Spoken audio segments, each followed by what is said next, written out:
السلام علیکم دوستو، میں ہوں سلمان حسین اور آپ دوست دیکھ رہے ہیں گیلانی ٹی وی۔ تو فرینڈز، آج اس چینل پر میں تفسیر قرآن کا سلسلہ شروع کرنے والا ہوں۔ تو اس پوری قرآن مجید کی تفسیر میں جو کتاب استعمال کروں گا اس کے کتاب کا نام ہے جی تفسیر ابن کثیر، جو بہت ہی مشہور و معروف ہے۔ تو آپ دوستوں نے کیا کرنا ہے، چینل کو سبسکرائب کرنا ہے، ویڈیو کو شیئر کرنا ہے۔ تو سب سے پہلے ہم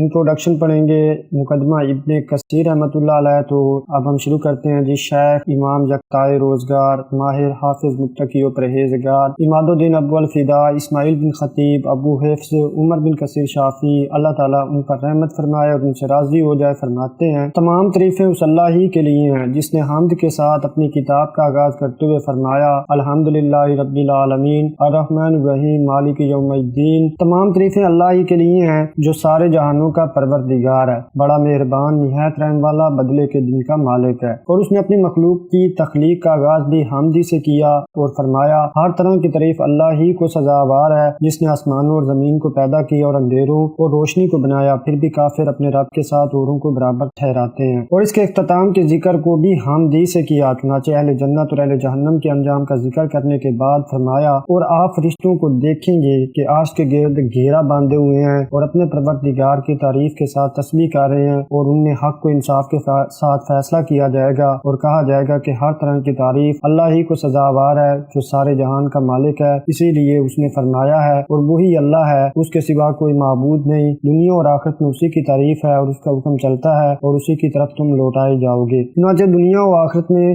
اسی کی تعریف ہے، یعنی ان تمام مخلوقات میں جن کو اس نے پیدا فرمایا اور جن کو وہ پیدا فرمائے گا صرف وہی قابل تعریف ہے، جیسا کہ نمازی بھی اس کا اعتراف کرتے ہوئے کہتا ہے آئے اللہ ہمارے پروردگار تیرے ہی لیے تعریف ہے، اتنی کہ جس سے آسمان بھر جائیں اور زمین بھر جائے اور اس کے بعد وہ چیز بھر جائے جس کو تو چاہے۔ اور سب طرح کی تعریف اسی اللہ کے لیے ہے جس نے اپنے رسولوں کو معبوس فرمایا جو خوشخبری سنانے والے اور ڈرانے والے ہیں، تاکہ پیغمبروں کے آنے کے بعد لوگوں کے لیے اللہ پر الزام کا موقع نہ رہے۔ اور تمام پیغمبروں کے بعد سب سے آخر میں اس نے اپنے نبی امی عربی مکی حضرت محمد صلی اللہ علیہ وآلہ وسلم کو معبوس فرمایا جو سب سے زیادہ واضح راستے کی طرف رہنمائی کرنے والے تھے، اور اس طرح انبیاء علیہ السلام کا سلسلہ مکمل فرما دیا۔ آپ صلی اللہ علیہ وسلم کو بعثت سے لے کر قیامت تک کے تمام انسانوں اور جنوں کی طرف معبوس فرمایا، جیسے کہ ارشاد باری تعالیٰ ہے اے پیغمبر کہہ دیجئے کہ لوگوں میں تم سب کی طرف اللہ کا رسول ہوں، وہ جس کے پاس آسمان اور زمین کی بادشاہی ہے، اس کے سوا کوئی معبود نہیں، وہی زندگانی بخشتا ہے اور وہی موت دیتا ہے۔ لہٰذا اللہ اور اس کے رسول امی نبی پر جو خود اللہ اور اس کے تمام کلمات پر ایمان رکھتے ہیں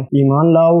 اور ان کی پیروی کرو تاکہ ہدایت پاؤ۔ اور فرمایا تاکہ میں اس قرآن کے ذریعے سے تم کو اور جس تک وہ پہنچ سکے آگاہ کر دوں، چنانچہ جس عربی و عجمی، سیاہ و سرخ اور انسان و جن تک یہ قرآن پہنچ جائے تو یہ اسے آگاہ کرنے والا ہے۔ اسی لیے فرمایا اور جو کوئی اور گروہوں میں سے اس سے منکر ہوا تو اس کا ٹھکانہ آگ ہی ہے۔ بس اللہ تعالیٰ کی طرف سے یہ واضح نص ہے کہ مذکورہ بالا لوگوں میں سے جو کوئی بھی قرآن کا انکار کرے گا تو اس کا ٹھکانہ جہنم ہے، جیسے کہ ارشاد باری تعالیٰ ہے لہٰذا چھوڑ دیجئے مجھے اور اسے جو اس حدیث قرآن کو جھٹلاتا ہے، ہم ان کو آہستہ آہستہ ایسے طریق سے پکڑیں گے کہ ان کو خبر بھی نہ ہوگی۔ اور رسول اللہ صلی اللہ علیہ وآلہ وسلم نے بھی فرمایا ہے اور مجھے سرخ و سیاہ کی طرف معبوس کیا گیا ہے۔ امام مجاہد فرماتے ہیں کہ سرخ و سیاہ سے مراد انسان اور جن ہے، بس رسول اللہ صلی اللہ علیہ وآلہ وسلم تمام انسانوں اور جنوں کی طرف اللہ تعالیٰ کے رسول ہیں، ان تک اس کتاب عزیز کو پہنچانے والے ہیں جسے اللہ تعالیٰ نے آپ پر بذریعہ وحی نازل کیا اور جس کے بارے میں فرمایا ہے اس کتاب پر جھوٹ کا دخل نہ آگے سے ہو سکتا ہے نہ پیچھے سے، اور یہ دانا اور خوبیوں والے اللہ کی اتاری ہوئی ہے۔ قرآن میں غور کرنے کی تلقین، رسول اللہ صلی اللہ علیہ وآلہ وسلم نے لوگوں کو بتایا کہ اللہ تعالیٰ نے انہیں تلقین فرمائی ہے کہ وہ قرآن مجید کو سمجھنے کی کوشش کریں۔ ارشاد باری تعالیٰ ہے بھلا یہ قرآن میں غور کیوں نہیں کرتے، اگر یہ اللہ کے سوا کسی اور کی طرف سے ہوتا تو وہ یقیناً اس میں بہت سا اختلاف پاتے۔ اور فرمایا یہ کتاب جو ہم نے آپ پر نازل کی ہے بابرکت ہے تاکہ لوگ اس کی آیتوں میں غور کریں اور تاکہ اہل عقل نصیحت پکڑیں۔ نیز فرمایا بھلا یہ لوگ قرآن میں غور نہیں کرتے جن کے دلوں پر تالے لگے ہوئے ہیں، لہٰذا علماء پر واجب ہے کہ وہ کلام اللہ کے معانی کو واضح کریں اور اس کی تفسیر بیان کریں اور اسے اس کے مراجعہ و ماخذ سے حاصل کریں، نیز اسے سیکھیں اور دوسروں کو بھی سکھائیں، جیسے کہ ارشاد باری تعالیٰ ہے اور جب اللہ نے ان لوگوں سے جن کو کتاب عنایت کی گئی تھی عہد لیا کہ اس میں جو کچھ لکھا ہے اسے ضرور صاف صاف بیان کرتے رہنا اور اس کی کسی بات کو نہ چھپانا، تو انہوں نے اس کو پسے پشت پھینک دیا اور اس کے بدلے بدلے میں تھوڑی سی قیمت حاصل کی، لہٰذا یہ جو کچھ حاصل کرتے ہیں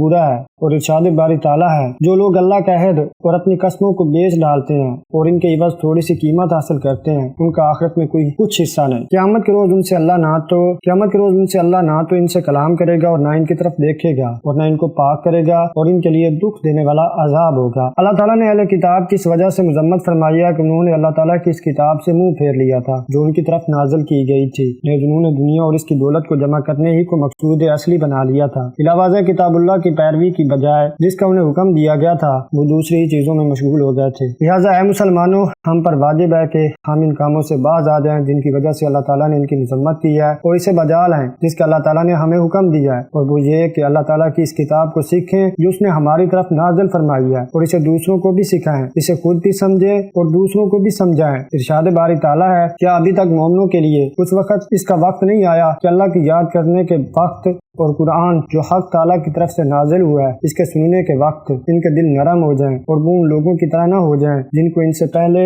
کتاب دی گئی تھی، پھر ان پر زمانے طویل گزر گیا تو ان کے دل سخت ہو گئے اور ان میں سے اکثر نافرمان ہیں۔ تم جان رکھو کہ اللہ ہی زمین کو اس کے مرنے کے بعد زندہ کرتا ہے۔ ہم نے اپنی نشانیاں تم سے کھول کھول کر بیان کر دی ہیں تاکہ تم سمجھو۔ یہاں پہلی آیت کے بعد اللہ تعالیٰ نے جو دوسری آیت عالموں کا ذکر فرمایا ہے تو اس سے یہ بات سمجھانا مقصود ہے کہ جس طرح وہ زمین کو مردہ ہونے کے بعد زندہ کرتا ہے اسی طرح وہ دلوں کو بھی گناہوں اور